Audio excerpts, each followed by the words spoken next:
Well, Frank, thanks very much for agreeing to meet with me this morning. I'm afraid I have a rather delicate issue to raise with you. I've received a complaint from two of our junior colleagues. A in the complaint? department. What A sort of complaint. complaint? Yeah, a complaint that some of your behaviours have been inappropriate What in behaviours? terms of language, sarcastic language, belittling of their research programs. That's ridiculous. all sorts of stuff. Who did this? What Well, junior hold off their colleagues? names here for a moment. They've come to me in No, I confidence. demand to know their This names. If you're going to drop this in my lap, I think I need to know who's saying these things about me. If I have a right to know. I've been with this faculty for 25 years. Let me just say that there are two junior faculty members, and the issue here is really Well, I want to know who they are. the power I want to know who imbalance the junior inside faculty members are. I demand to know who they are. I want their names. If they never say anything to me, and if they're going to make these kind of complaints, why are they doing it behind my back? Why don't they do it to my face? Well, I suspect that they're raising these complaints with me because of the very attitude you're displaying to me now, which is the concern that they are raising. So how is it that their voices, they're feeling silenced for a variety of ways, a variety of circumstances? And so that's of concern. It's concern in terms of our departmental dynamic. This is preposterous. This is ridiculous. I don't understand why they're feeling that way. If they're talking about some of the academic debates that we get into, I mean, you and I have done that. Yeah, sure. We've done that once. That's right. Well, that's all part of the Sure. part of the learning process. It's a sharing of ideas and defending your position and being aggressive about it.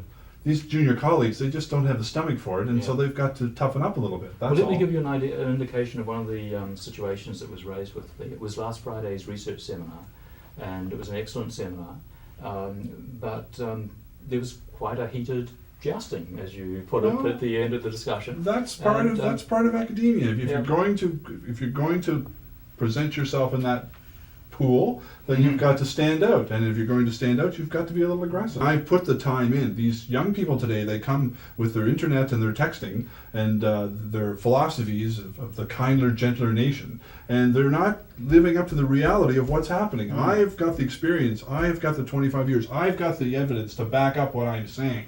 And if they come with their little namby-pamby arguments and they can't hold up their end, don't come crying to the chair and blaming me because I'm more intelligent than they are. That's their problem, not mine. Here's my concern. I mean, even the language you've used there, which is highly combative, you've used such phrases against our colleagues, perhaps unintentionally. I don't want to suggest you're doing this intentionally. Namby-pamby, really not connecting with you as, use the phrase, more intelligent. That's all no one means anything personal by it. That's just what we do. As senior faculty members, we jab and we joust, and if there are a few wounds, you go away and lick your wounds, and you come back more intelligent for it. Okay, but tell me whether you think, is that an appropriate way That's for us how to I behave? learned. That's how I learned. Okay, so the school of hard knocks is where it's at. And you think that's the culture we should be promoting? Why not? Why not? It worked for me. It got me where I am. Why didn't they say something in the evaluations? Why am I hearing this now? Why didn't they say something at the debate? Instead of huddling over in the corner and cowering down like little flowers. Well, my sense is because the power dynamic in the department is such that you control the power. What are they going to do when they're defending their thesis? I mean, if they have to go up in front of a board to defend something and somebody starts challenging, what are they going to do? Go crying to the chair again? Is that what's going to happen? I don't think that's the issue there. The issue here is really how do we manage the power dynamic inside the department in such a way that we can bring our colleagues on board. Now, my role today, I mean, I've given you a quick sense of what the issues are. I haven't gone into huge detail, Well, I think you should. I think perhaps I should go to my union and bring my union representative in here and get those names exposed. These people should be in the conversation as well. Yeah, I have a right to defend myself. Do I not? You do, and I agree with you entirely. And let me just outline how we might move that process forward. If we can't get some form of resolution today, and I don't believe we're going to, because I don't want to put you on the spot. I've just mentioned this 2 minutes ago. If they can't take the heat, get out of the kitchen. That's what I say. So the next part of that process would be for us to raise a formal complaint under the collective agreement. And the article there really does provide for a full disclosure. Fine. I just want at this point to bring this issue to your attention, just in terms of process, but also to listen to see whether this is something that you have been aware of. I was totally unaware of new. this at all. Yeah. This is total news to me and shocking and appalling and everything. But you've expressed to me some concern about those junior faculty members and their behaviour. Well, yes. I mean, as I said, if they can't take the heat, they tend to cower down and go over in the corner and hide. But that's because they're just licking their wounds. Perhaps they'll come back out next week a bit tougher and stand up to me a bit stronger next time. Okay, so you think that combative relationship is the sort of one we should foster. Well, perhaps it isn't, but I mean, it's worked fine for me, but I guess now the solution is to go and complain and have somebody fight your battles for you. That's what appears to me that you're doing. They should be here fighting their own battles. And we may get to that point. I mean, if we can't get some form of resolution or acknowledgement today, then that, as I say, would be the next step for us to move. Well, I think this is a fine way to be treating senior faculty for all the time and effort and research and prestige I brought to this institution, and this is how I get treated. So, yeah.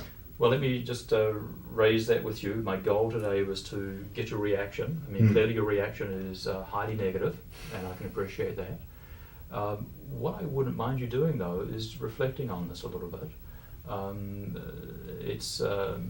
I'm happy to be part of the process. I do think that I owe it to our departmental colleagues to let them know that I've met with you. I've agreed with them that I would meet. So are you saying we should eliminate debate now? Am I not allowed to speak to the junior colleagues at all if I disagree with them? Or? We have responsibilities to frame our debate within a particular set of civil behaviours inside the academy, and I think that their sense is, and we would need to debate that itself, they feel that you have overstepped the limits of what those behaviours are. Well, and particularly at last Friday's seminar. Well, perhaps we should bring them here and I can explain to them how I feel that they don't appreciate the work that I've done. That they feel that my philosophies and research is outdated, and I believe I've heard the term dinosaur mentioned a few times. So I think I need to react and respond to that sort of behavior as well. So perhaps that's where my attack and combative nature, as you say, is coming from. Okay, well, before we move to putting folks around the table, and I actually think that's a good suggestion on your part, what we would do, we'd call that a mediated discussion of some way. I'd be happy to chair that process, or for us to have a third party, someone from outside the department, come in. I would see this as a precursor to us getting to any sort of formal process under the collective agreement. And I agree with you that once we get to that point, all sorts of things escalate and in some ways become more difficult for us to solve in an immediate departmental way. So my goal here really is to raise some consciousness, get a sense from you, and get your reaction to the issue. I think you did, and you did. Yes, okay. But our next step then, I do want to report back to our colleagues who raised a complaint, but it is going to be important that we have that next step of a mediated discussion. Fine. Thanks very much for taking time this morning.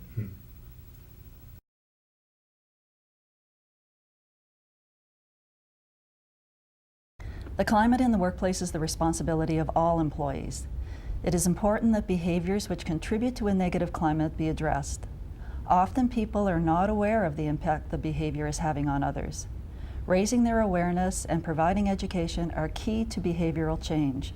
Calling people on behavior that you witness directly is most helpful. Speak from your own experience.